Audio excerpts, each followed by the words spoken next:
Hi everyone, welcome back to my channel. Nag-announce na nga ang Dreamscape ng bagong teleserye ng Kim Pao, Paulo in love daw talaga kay Kim Chu. Nagpalabas na nga ang Dreamscape ng bagong teleserye ng Kim Pao kung saan, ay kaabang-abang ang bawat istorya nito. Sa pinalabas nga kasi ng Dreamscape ay may maikling video ito, kung saan, ay makikita si Kim Chu at Paulo Avellino at parang napaka-misteryo ng dating ng bagong teleserye na may pamagat na, The Alibi, starring Kim Chu at Paulo Avellino.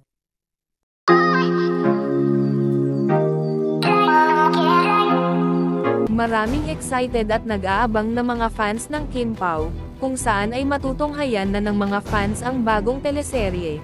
Wala pa namang pinalabas na dagdag na detalye, pero talagang kinumpirma na ng Dreamscape na talagang tuloy na ang naturang teleserye. Kim Chu as Estela Marie Morales, at Paulo Avellino naman bilang si Vincent Cabrera, na isang press. Samantala, present naman si Kim Chu sa noontime show na It's Showtime, kung saan ay bunot na naman ito sa kanyang mga kapwa-host.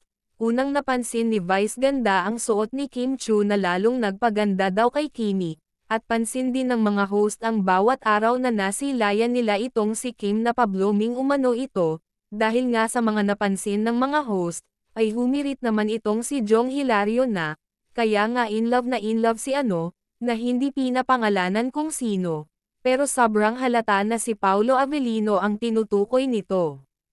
Hindi lang yan, dahil kalat sa TikTok ngayon ang isang clip na nag-workout si Kim at kung papansinin sa glass na tapat kay Kimi ay makikita si Paulo sa likuran ni Kim habang nakatayo ito.